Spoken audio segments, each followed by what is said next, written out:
మనతో పాటు మెతుకు ఆనంద్ గారు ఉన్నారు. ఆనంద్ గారు, మీరు ఎప్పుడన్నా ఇట్లాంటి సిచ్యువేషన్ని చూసిరా? మామూలుగా ఎలక్షన్ ఎక్కడైతే జరుగుతుందో అక్కడ ఎన్నికల కూడా అమల్లో ఉంటుంది, అక్కడ ఎలక్షన్ ఫ్లయింగ్ స్కాడ్స్ సర్చ్లు జరుగుతాయి.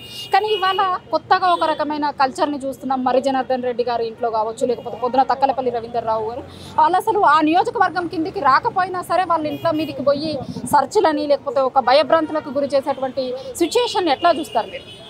ఇప్పుడు రేవంత్ రెడ్డి గారికి కావచ్చు, కాంగ్రెస్ వాళ్ళకి కావచ్చు, చాలా క్లియర్గా అర్థమైంది ఏంటంటే వాళ్ళు ఓడిపోతుండ్రు అని చెప్పి. ఆ ఫ్రస్ట్రేషన్ లోపల నిరాశ నిస్పృహలతోటి ఏం చేద్దాము, ఎట్లయినా ఏ తప్పులు ఎన్ని చేసన్నా పర్వాలేదు కాంగ్రెస్ పార్టీ గెలిపిద్దామని చెప్పి ఆయన దింపుడు గల్లం ఆశలు పెట్టుకొని ప్రయత్నం చేస్తూ ఉన్నాడు. కానీ 100% ప్రజలు మాత్రము కాంగ్రెస్ పార్టీకి మంచి బుద్ధి చెప్పాలని చెప్పి వాళ్ళు అనుకుంటున్నారు. దాంట్లో భాగంగానే భయపెట్టిస్తే వీళ్ళు ఏమన్నా వాళ్ళ క్యాడర్ను కావచ్చు, బీఆర్ఎస్ క్యాడర్ను వీళ్ళని అందరినీ మళ్ళీ పంపిస్తారేమో, ఓటర్లు కూడా భయభ్రాంతులకు అవుతారేమో అనేటటువంటి ఉద్దేశంతో వాళ్ళు ప్రయత్నాలు చేస్తున్నారు తప్ప ప్రజలందరూ చాలా సిద్ధంగా ఉన్నారు బీఆర్ఎస్ను గెలిపించాలా, కాంగ్రెస్ను పొందబెట్టాలని చెప్పి. అంటే బీఆర్ఎస్కి కనుక ఓటేస్తే ఇంకా 3 ఏళ్ళ అధికారంలో ఉండేది మేమేమి పథకాలు కూడా ఇవ్వము అనేలాంటి ఒక మాటలు కూడా ప్రచారంలో వాడుతున్నారు కదా, దాన్ని ఎట్లా చూస్తారు మీరు? ఇప్పుడు పథకాలు ఇచ్చేటటువంటిది అధికారంలో ఉన్నటువంటి వాళ్ళు. నేను మొన్న కూడా చెప్పిన, పథకాలు ఇవ్వకపోవడము అంటే కాంగ్రెస్ ప్రభుత్వము కూలబోతుందా ఈ ఎలక్షన్ తోటి? ఒకటి, కాంగ్రెస్ ప్రభుత్వము కూలిపోతే పథకాలన్నీ రద్దన్న కావాలా, లేకపోతే నేను గుండాను, నేను వీధి రౌడీని, నా చేతిలో గన్ను ఉంది, మీరు ఓటేస్తారా సస్తారా అని చెప్పి భయభ్రాంతులకు గురి చేయడానికన్నా రేవంత్ రెడ్డి గారు ఆ మాటలు మాట్లాడుతున్నారు. మీరు కూడా చాలా రోజుల నుంచి ప్రచారం చేస్తున్నారు, చాలా డివిజన్లు తిరుగుతున్నారు కదా, ఎట్లాంటి రెస్పాన్స్ వస్తుంది? ఏమంటున్నారు జనాలు మీతో?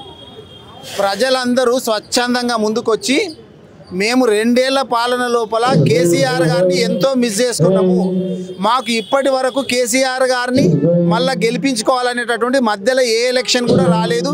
అప్పుడేదో ఆ కంటోన్మెంట్ వచ్చింది కానీ అది ఎంపీ ఎలక్షన్లు అయిన వెంబడే వచ్చింది కాబట్టి అది పెద్ద దీంట్లోకి కన్సిడరేషన్లోకి రాదు.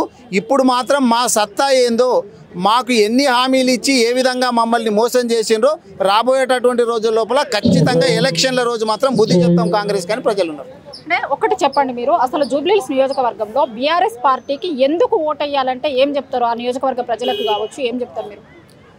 ఇక్కడ ఉన్నటువంటి ప్రజలందరూ కూడా ఆలోచన చేయాల్సింది ఏంటంటే, మీరు ఎవరికి ఓటేస్తే ప్రశాంతంగా ఉంటారు, కడుపు నిండా తిండి కంటి నిండా నిద్ర కావాలి మనిషికి. ఇప్పుడు ఇక్కడ కాంగ్రెస్ పార్టీకి ఓటు వేయకముందే ఎన్ని అరాచకాలు ఉన్నాయో మనం చూస్తున్నాము.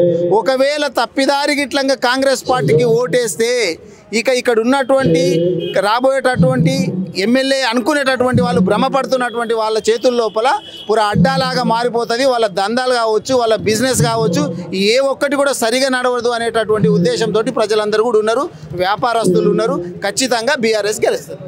థ్యాంక్ యూ అండి. బీఆర్ఎస్ ఖచ్చితంగా గెలుస్తుంది జూబ్లీహిల్స్ ఎన్నికలలో. 2 ఏళ్లలో కాంగ్రెస్ పార్టీ ఏం చేసింది అనేది ప్రజలు చూసారు. గతంలో 10 ఏళ్ళు కేసీఆర్ చేసినటువంటి పాలనను కూడా ప్రజల ముందుంది కాబట్టి ఈసారి ఖచ్చితంగా బీఆర్ఎస్ పార్టీ జూబ్లీహిల్స్లో ఉన్నటువంటి ప్రజలు జై కొడతారు అనేటువంటిది మా విశ్వాసం అని చెప్తున్నారు.